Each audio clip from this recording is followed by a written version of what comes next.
fermosa do DTS Desperta o teu sono. Estamos en Pitoes, aldea do Barroso, na que celebramos este fin de semana as xornadas da lingua, celebramos as conferencias sobre o celtismo neste lugar das montañas que están moito próximas á Raia. Temos ao noso lado a Blanca García Fernández Albalat.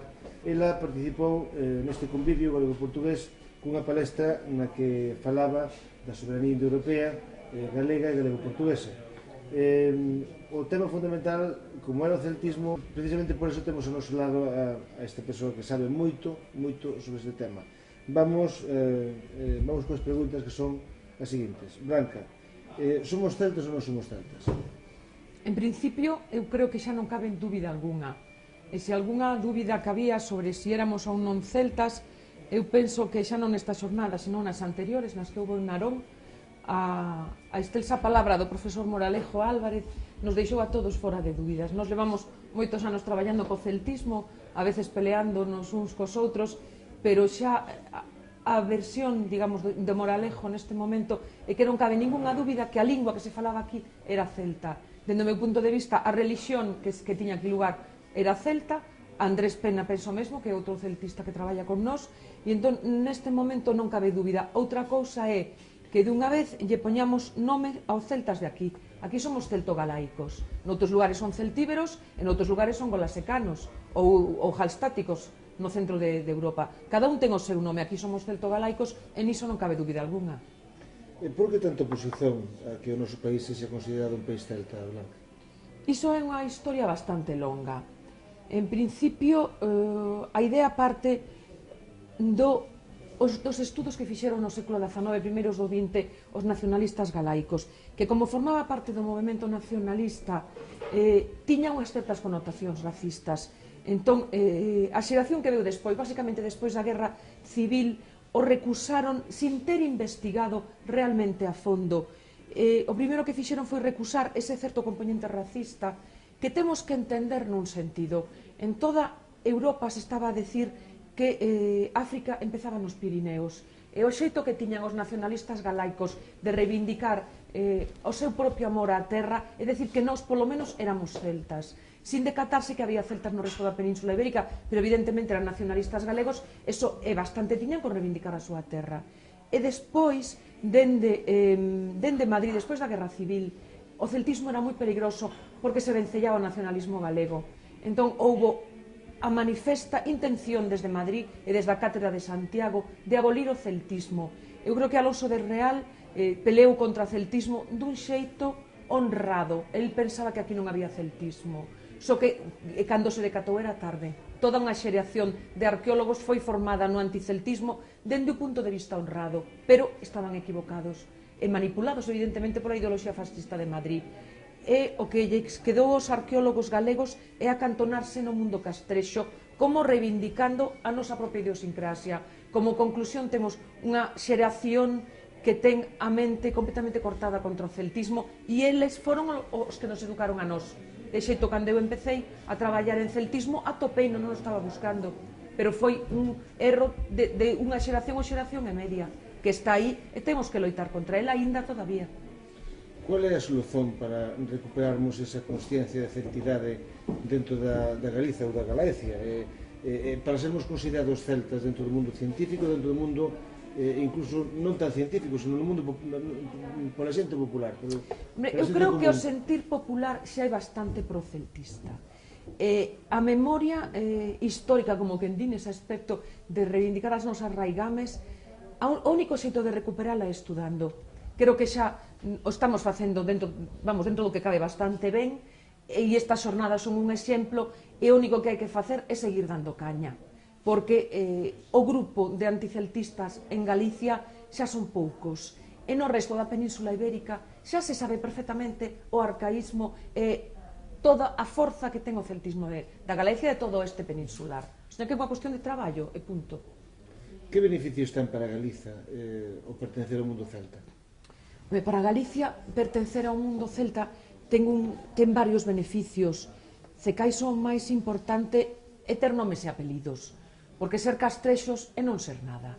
é vivir en castos. Tamén en castos viven en Soria, viven en Irlanda. Eu creo que se me perdes, igual en África é un castro. O sea, son agrupacións de casas redondas e protegidas con murallas. Eso non quer dicer nada. Ser celtas é pertencer a unha alta cultura, é ter tras de nós unha amplia tradición, é pertencer a un mundo indoeuropeo, é ter unha cosmogonía estudiada, unha literatura oral, é ser alta cultura. Non é ese complexo de ser castrexos de segunda, de non ser ninguén. Eu creo que cada persoa é o que é, pero se nós temos unhos devanceiros que teñan unha alta cultura, temos que estar orgullosos dela, ademais por todo o que nos queda. A nos diso no noso folclore. O noso folclore non é descabellado, ten a súa orixe no mundo celta e todavía sigue tendo valor. Entón, iso creo que é moi importante. Por que esa desvalorización do mundo celta e por que a sobrevaloración do mundo mediterráneo para a cultura convencional? A cultura convencional sigue pensando que os valores son económicos. Ese é o problema. Entón, o mundo mediterráneo foi un alarde de economía, e de economía esclavista, basicamente, de facer grandes imperios, grandes conquistas, e ao final estes imperios van a porra, como foi a porra Grecia, como foi a porra Roma, porque é imposible sostelos. Están sostidos nunha economía falsa, que é a economía da guerra. Unha economía da guerra non pode soster a un pobo permanentemente. Tanto a Siria como Sumeria, creo que é a zona da humanidade onde máis liortas hubo, siga vendoas agora. E non cesan, e os imperios asirios e sumerios foron ao desastre, como foi Grecia, como foi Roma. Esa é a intención do Mediterráneo, os grandes imperios, as conquistas, o engrandecimento, pero para nada pensaron no home pequeno e no home cotidiano. De feito, nós, cando estudamos Roma, só estudamos os palacios romanos e os templos romanos, pero as rúas e as callejas de Roma eran unha verdadeira vergoña, non facía máis que arder, ademais porque eran asquerosas, de pequenas, e non tiñan xa era un cuarto de año, non tiñan cociña, entre outras cosas, as rúas de Roma. Non pasa así co Atlántico. O Atlántico é unha opción cultural diferente, de ritmos lentos, estacionarios, e onde non hai ningunha intención de ser imperio. Iso creo que é unha lección moi bonita. E é a diferencia que basicamente entre o Mediterráneo e o Atlántico. O Mediterráneo opta polos imperios e o Atlántico opta pola vida tranquila e por considerar ao home dentro da natureza. Entón é unha diferencia moi importante e creo que hoxe é un valor espiritual importante e que nos diferencia. Que lugar ocupa Galiza dentro do mundo celta? Galicia, cada vez máis dentro do mundo celta temos que pensar que non é marxinal.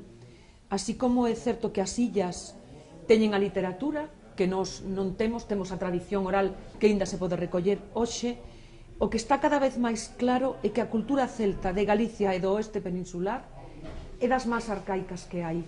Eu non sei moi ben como se pode relacionar a teoría da continuidade paleolítica co mundo indoeuropeo e con Galicia. Aínda non sei como encaixa moi ben, honradamente. O que sí está claro é que en Galicia, o mesmo que o megalitismo é o máis arcaico, moito máis que en Francia, o mundo celta é dos máis arcaicos, moito máis arcaico que o Gala, por suposto, moito máis que na Celtiberia.